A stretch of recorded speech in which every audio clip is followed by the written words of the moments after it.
tantalizing, waiting for those few precious moments while we go live. But it's a beautiful day here in Toronto, so got lots of exciting things to do. All right, I think we'll probably be live now, and I'm really pleased to start today. Today is an exciting chance for us to discuss things that we don't usually with the European Union and the delegation of the European Union to Canada. My name is Robert Baines. I am the President and CEO of the NATO Association of Canada. We're a charitable NGO dedicated to informing Canadians about the value of security and the importance of NATO. Most Canadians don't have to think about security on a day-to-day basis. That's great, but that also produces its own challenges and problems. All of the institutions that came to us at the end of the Second World War were created with the intent to ensure that we never descended into major global warfare again. The UN, NATO itself, the Bretton Woods organizations, the International Criminal Court, all of these large multilateral organizations were created to make something called the rules-based international order. That's what we call it in retrospect. The idea was to ensure that justice was maintained by rules and international laws, no longer by force, as it has been for most of human history. So that's why Canadians need to know about NATO and all of these institutions that have maintained peace, prosperity, and security since the end of the Second World War. As most Canadians know, the world is growing to become much less predictable, and our multilateral organizations are the ballast of our rules-based order to make sure things can be predictable. NATO is governed by a very simple idea. An attack upon one is an attack upon all. And that idea is based out of friendship, out of protection, and an idea of peace through deterrence. Nobody wants to get in a fight with a hockey team. That is the single number one insight of NATO, and that was born out of the death and destruction of both the First World War and the Second World War.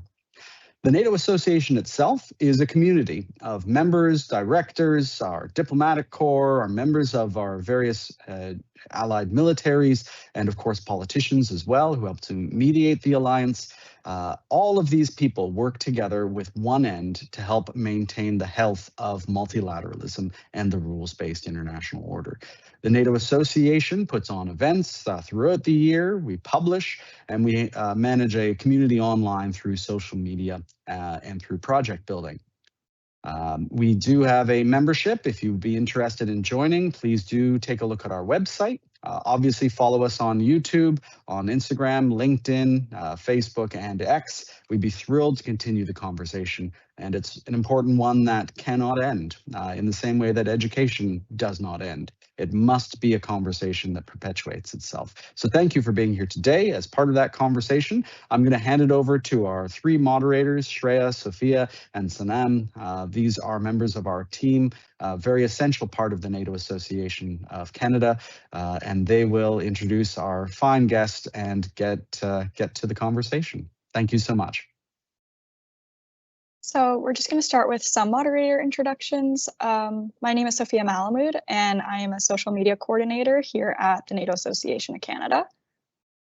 My name is Sanam Singh, and I'm the program editor for the Canadian Armed Forces stream at the NATO Association. And my name is Shreya Bechkum, and I'm the program editor for the Security, Trade, and Economy program at the NATO Association. And thank you everyone for joining. Before we begin, I'd like to briefly introduce today's distinguished guest speaker.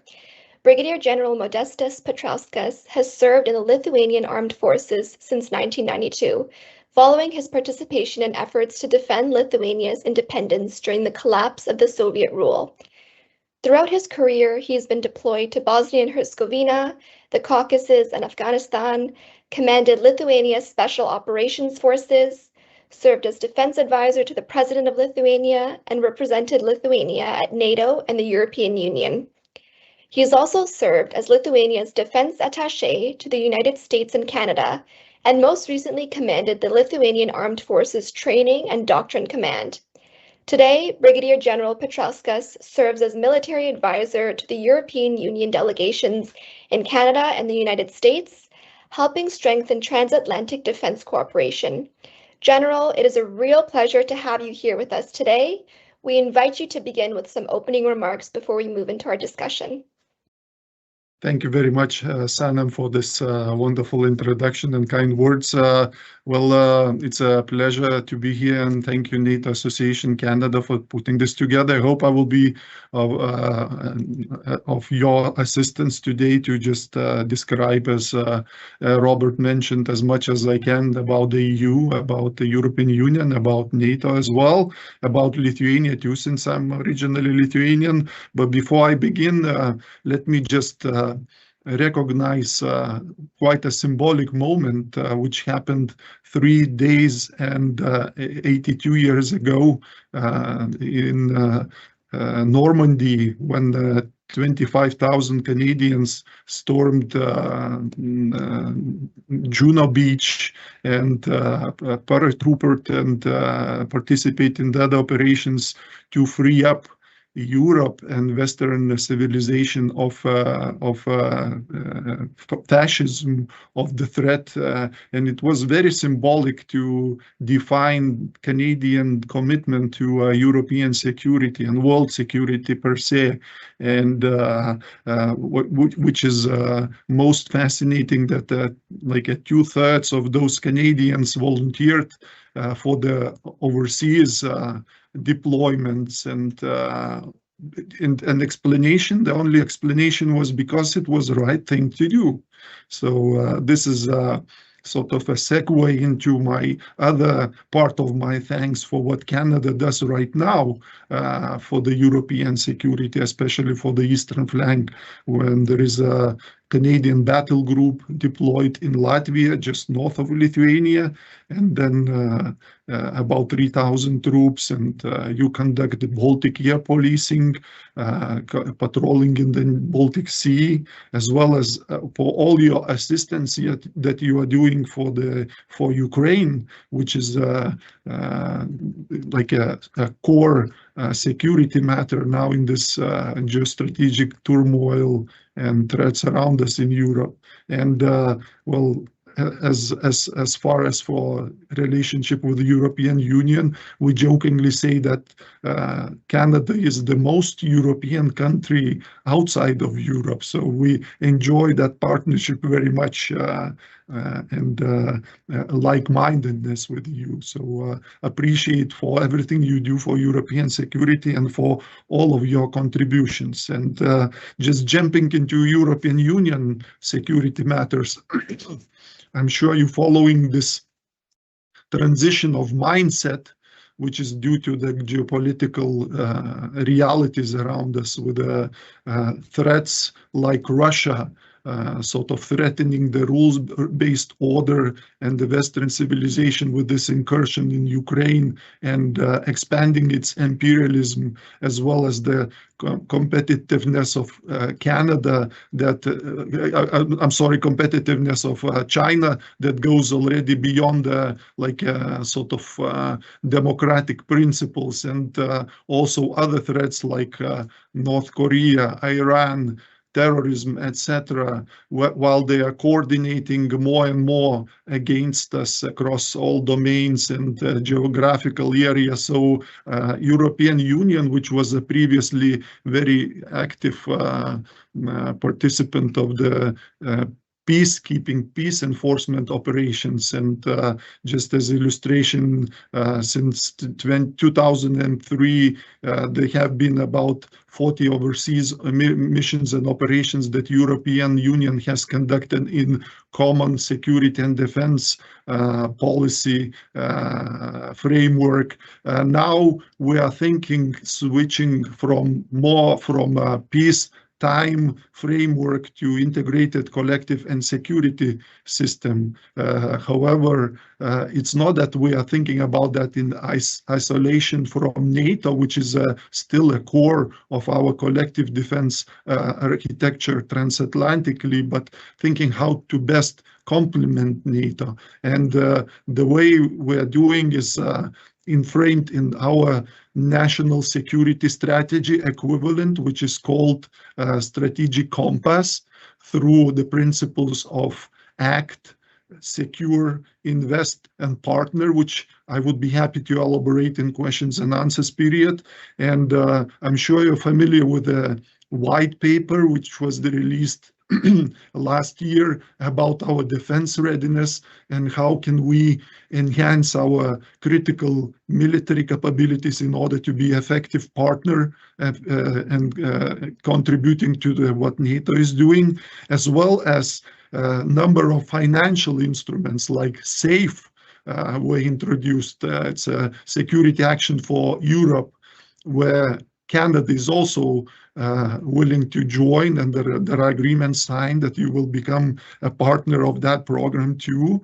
And thinking about how can we better contribute to the deterrence and defense of what NATO is doing against all those threats that I mentioned with what's in the possession of European Union. And you probably know that military instrument in European Union is relatively young.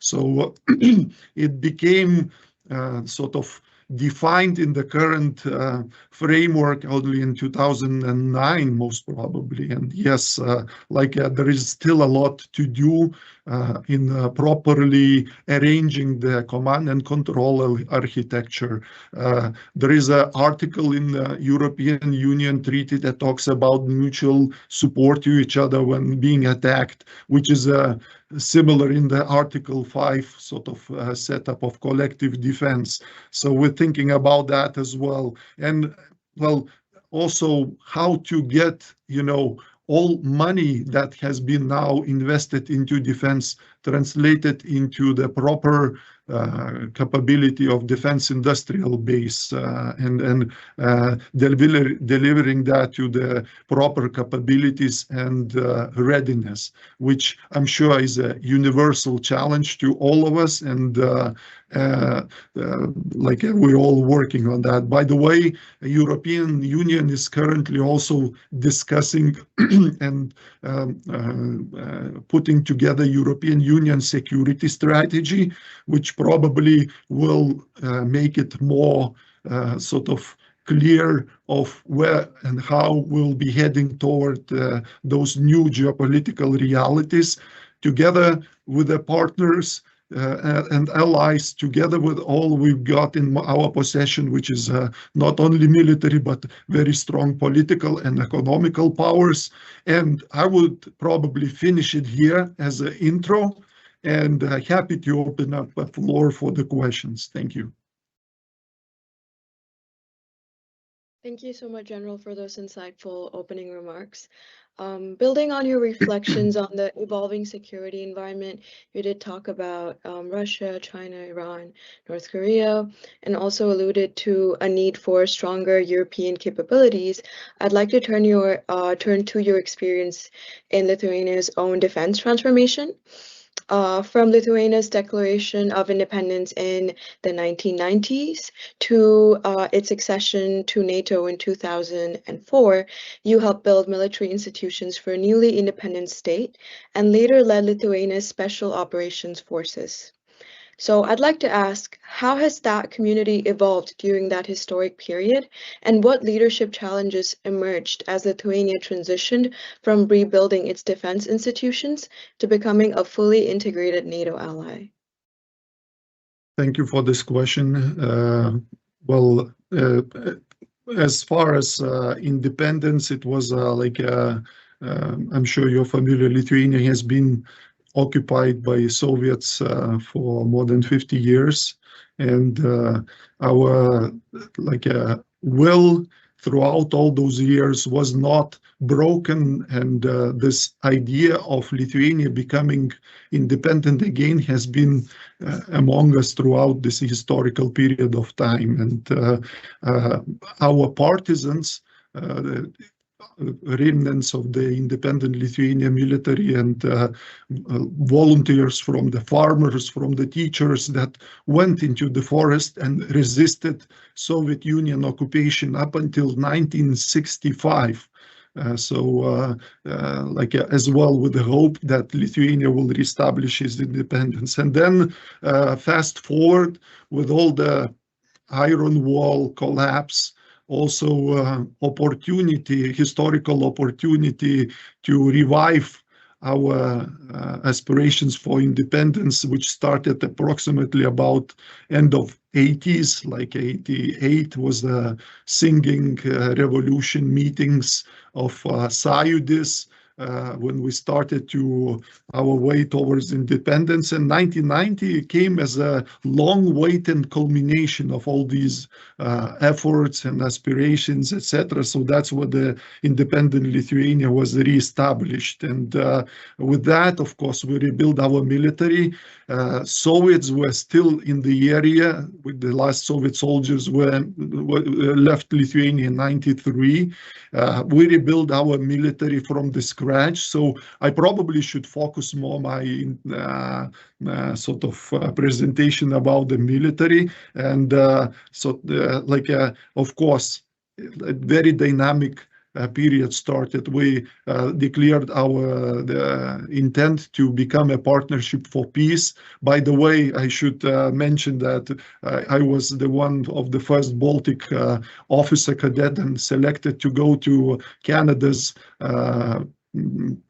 Princess Patricia Light Infantry Battle School in Wainwright to get a junior non-commissioned officers course there, and gathering experiences from everywhere, from all our willing allies and partners, and with the partnership of peace program, implementing that into preparation of our new military, which starting from the scratch, no weapons, no standards, no tactics, no manuals, later became a full-fledged member of NATO. And of course, it's not only defense sector that was working on that. It was the interagency, like all of state effort. And then 2004, with a membership in NATO, with a membership in the EU, we always tried to become not only a security consumers but also a security providers, and now Lithuania, as well as any other NATO allies, deployed throughout global map, and contributing to where we are needed most and our experience is needed most. Of course, main effort is focused on the Ukraine right now, and building Lithuanian armed forces, and being as a special operations community, I followed main 5 values of the special operation forces, and if you translate that, they are quite universal and applicable to in other areas as well. So it's humans are more important than the hardware, then the quality is better than the quantity, like a high quality capability like special operations forces and expertise cannot build in mass, cannot be mass produced, and competent capability like including special operation forces cannot be created after emergencies occur. And most special operations like any other branch and service in the military require support from the others, whether that would be other branches, whether it would be other agencies, etc. So again, these values led me throughout the life, and I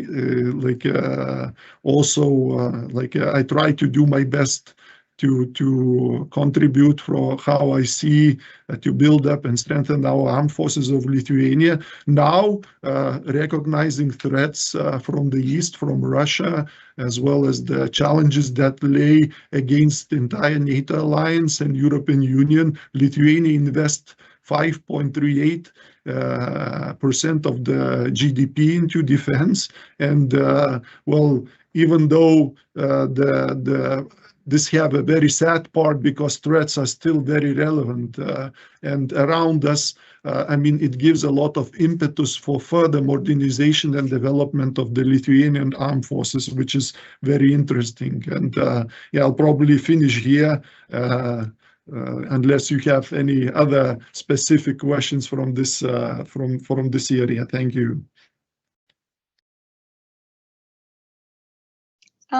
Thank you for your insights, General, into transitioning from occupation in Lithuania into its role of independence in the EU and NATO. It's really invaluable to hear about the work and effort that it takes from people such as yourself to ensure that these alliances and the roles that countries such as Lithuania plays run smoothly. After many years in operational and command positions, you later moved into NATO and the European Union representation and more defense diplomacy. What changed most for you when you shifted from commanding forces in the field, more traditionally, to working within alliance institutions and multinational decision-making processes? Thank you, Sophia, for the question. So basically, it was a huge move from the tactical or operational levels where, you know, it was quite clear where the enemy is, where to run, what to do, what's the objective, like to more strategic, where I represented my chief of defense at the top level of NATO decision-making body, military committee in NATO headquarters.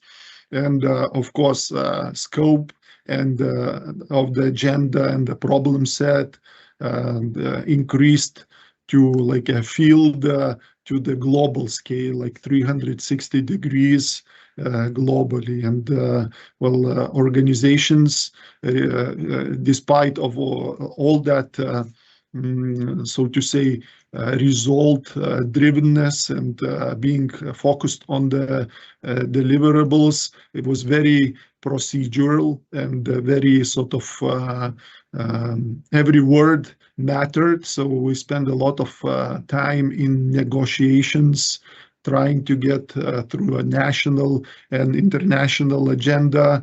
And while you in the field, basically you care about your objectives and your sort of clear guidance, your soldiers in the realm of NATO and EU being among the multinational representation, maintaining unity and cohesion. That was the foremost objective. So we've been doing everything, trying to achieve our national objectives and at the same time maintaining that unity of cohesion, which is predominant strength of the NATO alliance as well as European Union.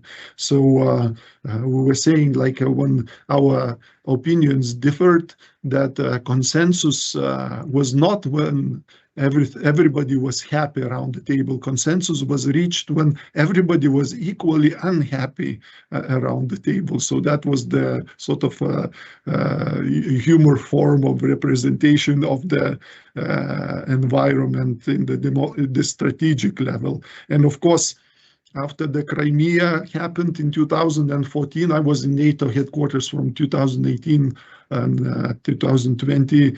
The Russian problem set, those definition of the threats evolved into working very closely with allies on the NATO military strategy, which basically after 60 or more years of NATO defined clearly the purpose of existence and the essence of the Article 5 in the new threat environment like Russia, China, terrorism, etc. So that was a very interesting period to work on. And this military strategy was a precursor of the NATO follow-on family of plans and the operations that allies are conducting in the NATO area of responsibility. So, I mean, personalities, networking, that was the everyday life at the strategic level. Value of the informal engagements were, besides the formal part where we were all, you know, dressed and representing that national authorities, we were spending a lot of times also in informal engagements, and a lot of mitigation negotiations were done through that as well. And yeah, like besides military, of course, we all have our political masters, so that was a lot of interaction with our political domain, political segment, interagency, and much more complex problem sets, global scale, and a lot of networking and engagement with 32 or 23 members, respectively, NATO and EU. So that's probably a short answer. Thank you.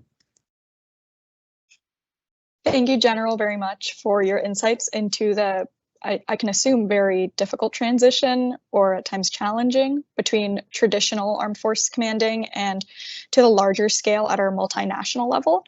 So keeping with the theme of alliance decision-making, we wanted to focus on the importance of alliance intersectionality, specifically between NATO and the EU.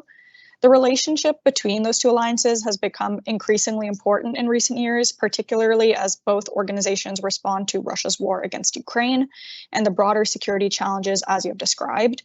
Having worked closely with both institutions, what have you learned about how decisions are actually made behind the scenes, and where do you see the greatest areas of complementarity between NATO and the EU? So as I already mentioned in the past, that's decision-making bodies in NATO and EU. It's close networking and working together, not only in the military sort of bodies of decision-making, but also with the political, and lots of as formal as well as informal engagements, negotiations, etc., maintaining unity and cohesion of the alliance. We were as well sort of discussing all the time of back then, I'm talking about back then, of how to close up or make a closer European Union complementarity to NATO, which is relevant also today. And while discussing now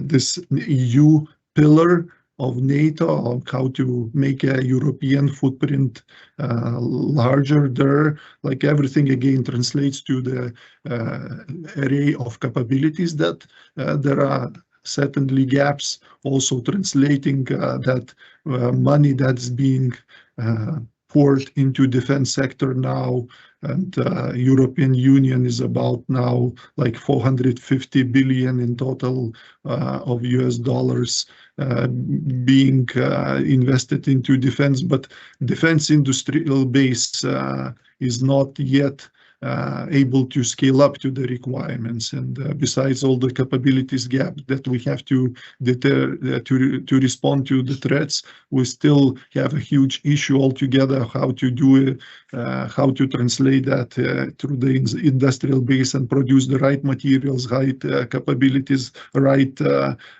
achieve right readiness.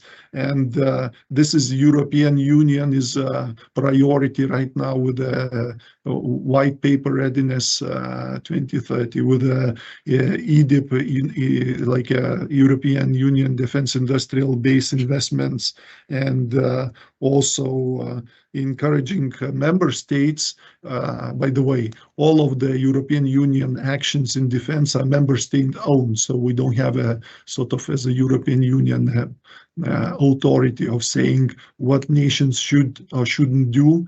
However, we encourage them with a set of guidance, set of directives, set of white papers to think upon, trying to narrow down or zoom in, for instance, on the readiness flagship projects such as drone, counter-drone capabilities, Eastern Flank Watch, asking them maybe to get together and build coalitions of capability that would address air defense more effectively, or space, shield, and then offering them to apply for the instruments like Security Action for Europe, SAFE, which is about 150 billion of euros for the loans to develop those capabilities. And I'm sure you're familiar that economically, European Union has some limitations of how much nations are able to borrow. So Maastricht criteria, and then there is another set of financial encouragement is that nations, when they borrow for defense, they are sort of waived for those Maastricht criteria in a certain way, and this would open up additional 650 billion for defense investment. So in terms of European Union complementing to NATO, besides the capabilities, besides the defense industrial base, besides the building readiness of forces, we also have an array of non-military instruments like a hybrid toolbox, cyber toolbox, where NATO is as a political military institution with a big M, sort of military centered. Military have sometimes limitations in responding to the threats in the gray area. So that's where European Union steps in with those perfect capabilities. And also worth to mention the European economic instruments like sanctions, and now they are being effectively applied against the Russian shadow fleet, etc. So these are probably some of the areas that comes to my mind when thinking about how effectively you can complement NATO. And we will probably talk about that throughout the rest of the questions and answers. So I will stop here. Thank you. Thank you, General, for this amazing insight. And hearing you describe how NATO and the EU work together, I think one thing that stands out is the importance of individuals like you who can bridge the different institutions, countries, perspectives, and priorities. And looking at your career, you've had a front row seat to many of these developments, as you just mentioned, and playing a role in connecting the military, political, and diplomatic communities together. So that brings us nicely to your current position as military advisor and defense attaché to the EU delegations. So could you provide a bit more insight as to what does that role involve and what are your main responsibilities? What might a typical day in your life look like in this role? Thank you. And so even though the position is called military advisor,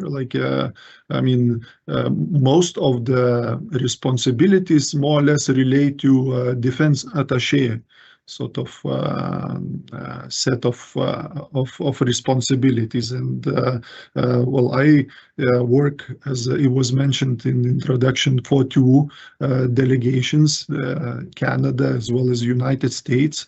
As much as I would love to reside in Ottawa, I'm still living or residing in DC, so it makes a lot of travel.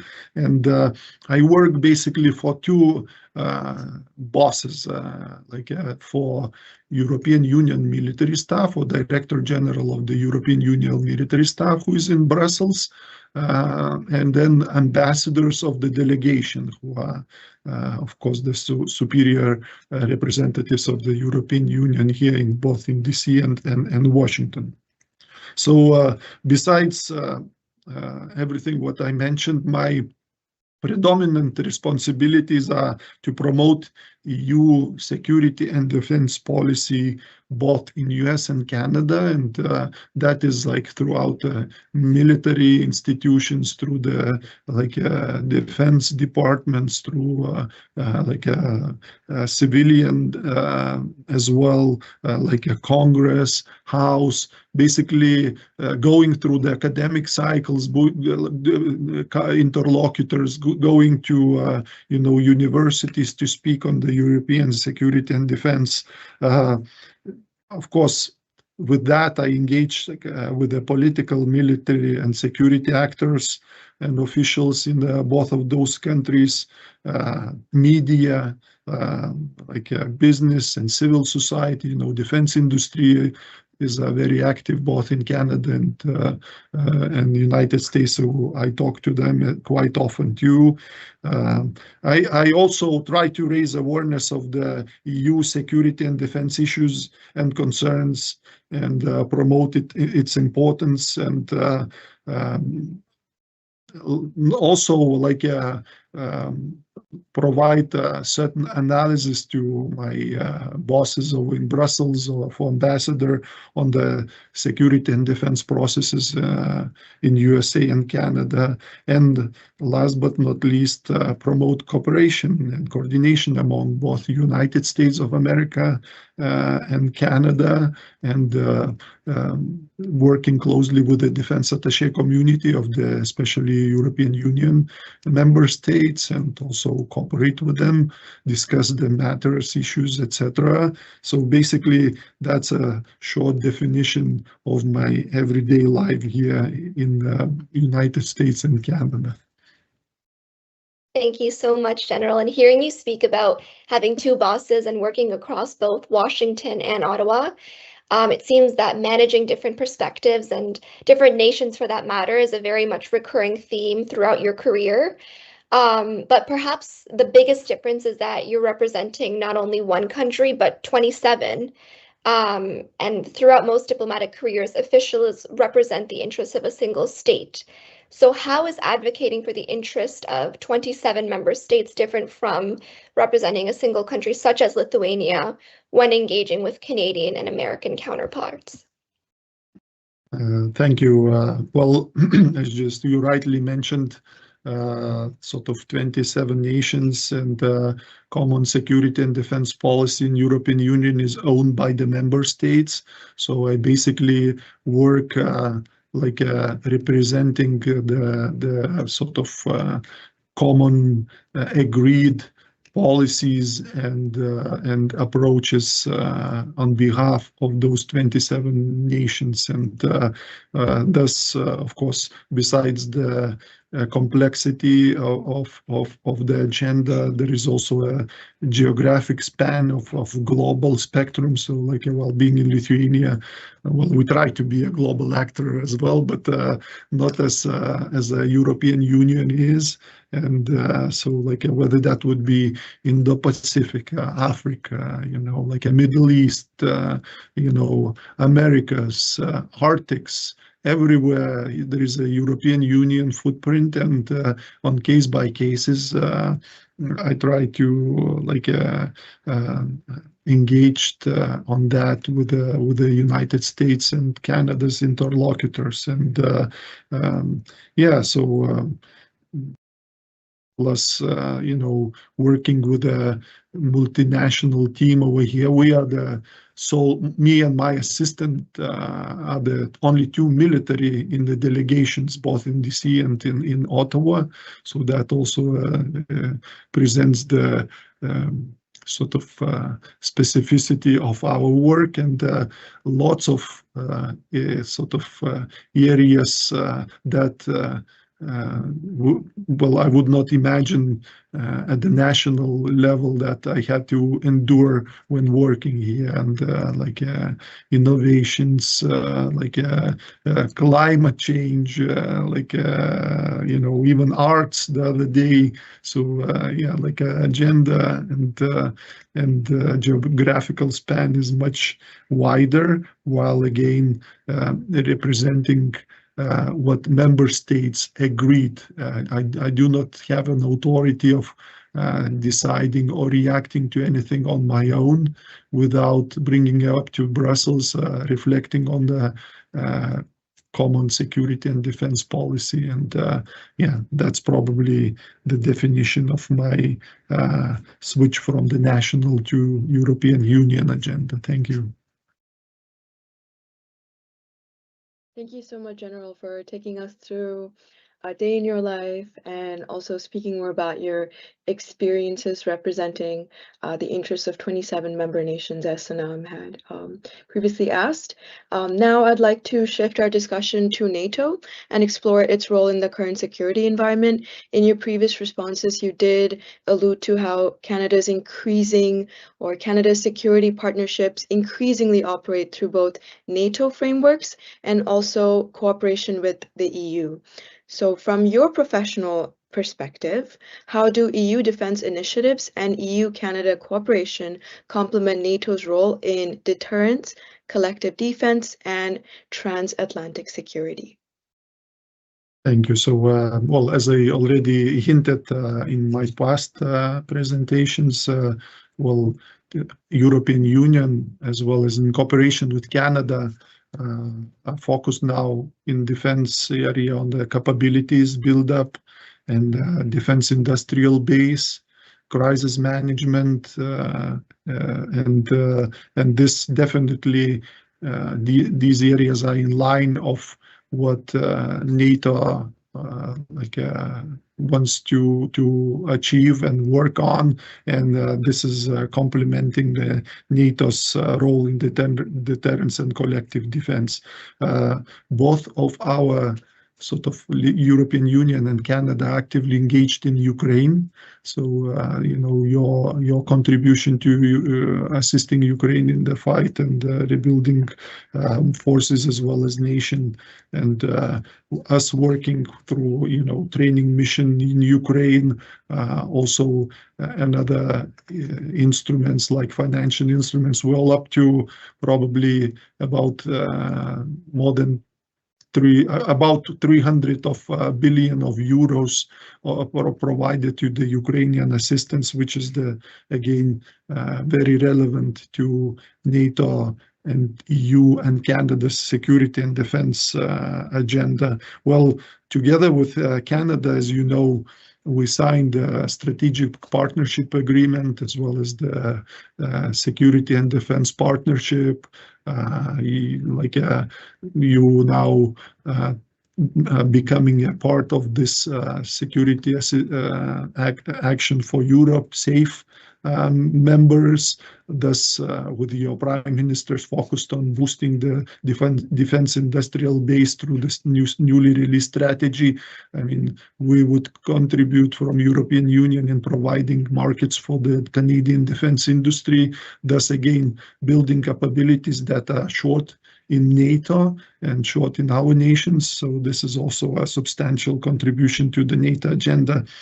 We talk about the critical minerals together and try to mitigate all the risks involved to ensure proper supply of critical minerals to our defense industrial and civilian industrial sectors. We are with Canada closely talking about the hybrid, cyber, space, EU Space Act, as well as, you know, sharing our perspectives of other instruments like economic instruments, how they could be applied in the in enhancing security and defense, like in the sanctions against the Russian assets and others. And well, last not but least, well, 23 European countries are a member of the NATO. So like those member states are building on the benefits of the EU policies and instruments, on the capabilities, on the industrial base and readiness and the crisis management. They contribute to the overall capability of the NATO and collective security guarantees transatlantically. So probably that would be a short overview of your answering your question. Thank you so much for those insights, General. I was interested in seeing if there was a way that you could, from your experience, reframe those answers and maybe elaborate on what practical steps can Canada, whether through military, government, industry, academic institutions, or younger generations, take to strengthen cooperation with European allies and also contribute more effectively to transatlantic security. Thank you. And well, most and foremost is that please understand the changing realities in the geopolitical realm. And then in the past, after the Second World War and in the early 90s, we tend to go where the threats are. So peacekeeping, peace enforcement, etc. Now threats are coming to us. And basically, well, if to center it around the dimension of time, basically we out of time to prepare properly, and like every day counts. So please understand the urgency, first of all, of those threats around us, again with Russia, with China, with North Korea, Iran, terrorism, and with the current development of the weapons, missiles, like space military capabilities. It doesn't matter where you are, so you're not isolated from anybody else. I mean, previously the Atlantic Ocean or like a Pacific Ocean was apparently a huge geographical feature. Now we are within this reach of those threats, whether that would be missiles, whether that would be nuclear, and now for Canada, especially Arctics, as it is melting, you know, accessibility and competition is increasing even more. So my first advice would be understand the urgency, and it's here. It's not somewhere away. So, and in that urgency, while, you know, China building force, being ready to counter us by 2027, with Russia rebuilding its force, even when fighting with the Ukraine, to sort of extend its imperialistic ambitions towards the West. You know, nuclear submarines in the northern Atlantic from Russia, they're not because of only Europe. They're because of reaching the Americas continents as well, and because of the Canada and United States.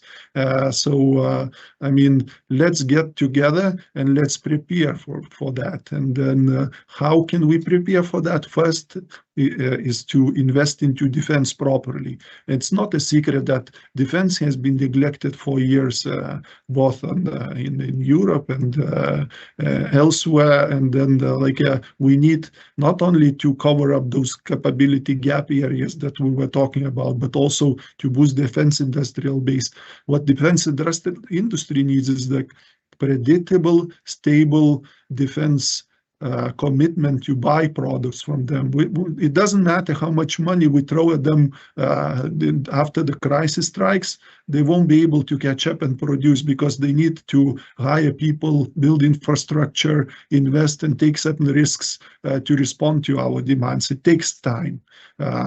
Third, probably practical, is like building relationships, building partners and allies takes time. So invest into building and using that time to strengthen your partnership and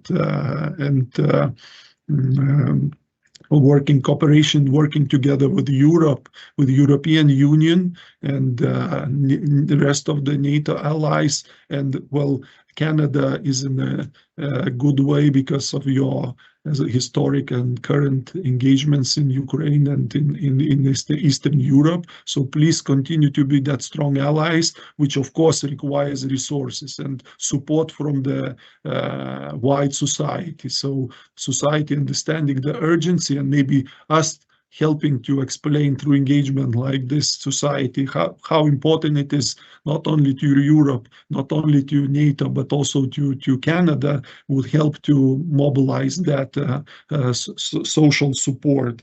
And yeah, so this is probably in terms of what can we do in the practical realm to enhance. Well, by the way, since so many young people are listening to us, and well, there are plenty of opportunities, starting from the student exchange programs, engagements, well, with the visits, as your director described, to Europe, and building all that relationship. And again, it takes time, and while threats are already challenging us in the urgent and most acute manner. So let's use our time effectively.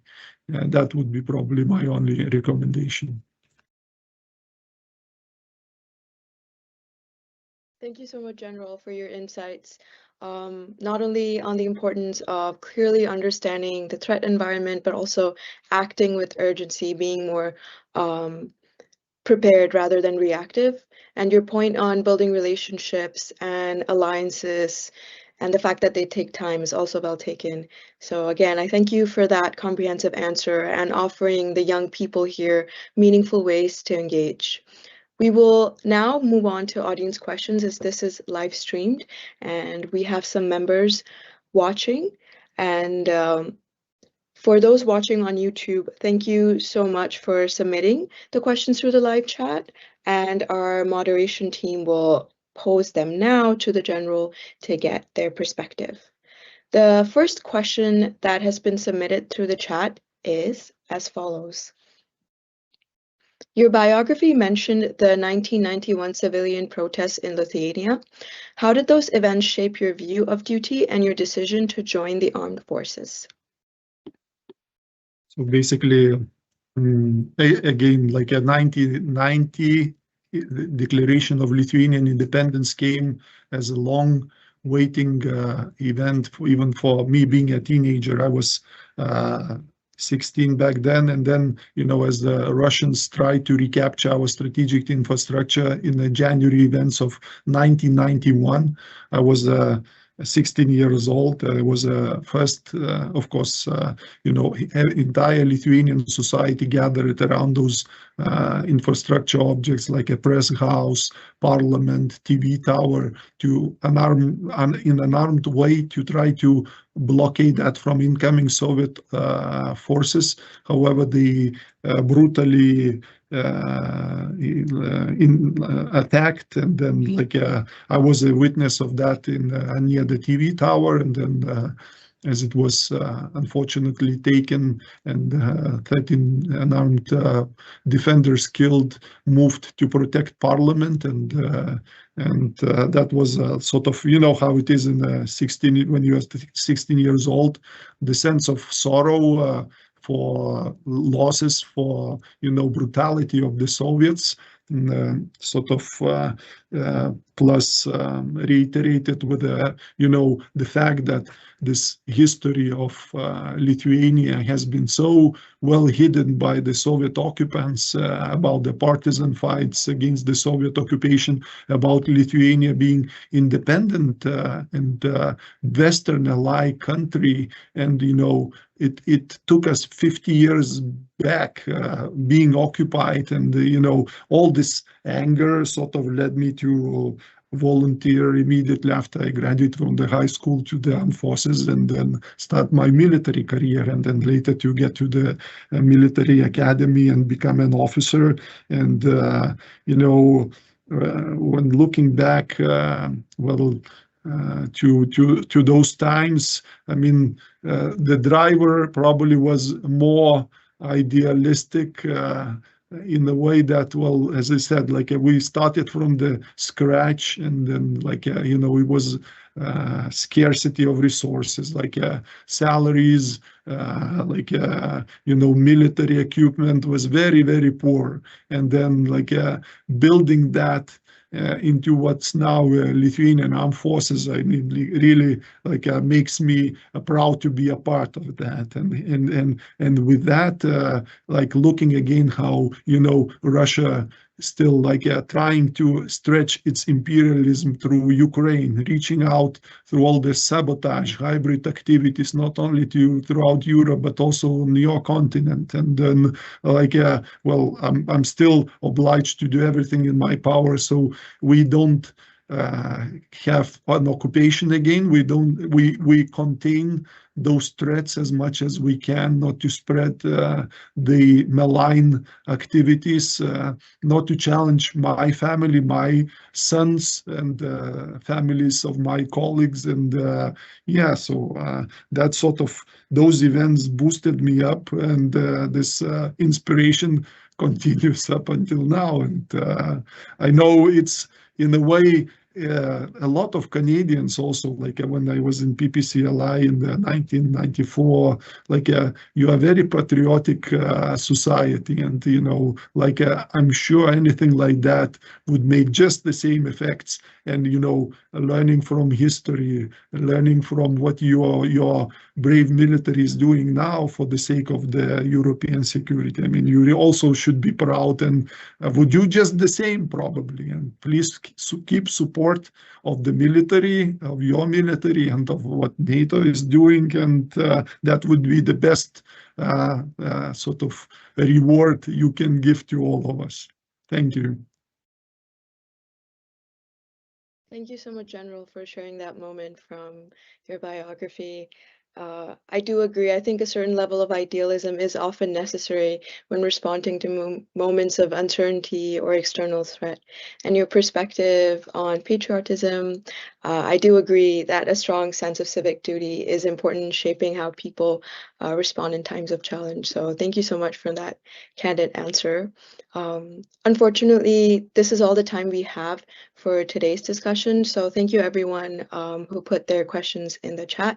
Our apologies that we were not able to get to the rest of the questions on the chat due to the in-depth nature of the discussion and the responses that we were coming. Unfortunately, we are coming kind of towards the end of our time with the General, but we do appreciate all of the reflection provided, and thank you so much for our viewers for their engagement with today's discussion. General, thank you again so much for joining us and for sharing your experiences. On behalf of the NATO Association of Canada, we sincerely appreciate your thoughtful perspectives on Lithuania's security journey, European Defence Cooperation, and the future of transatlantic security partnerships. I will now pass it back to Robert for concluding remarks.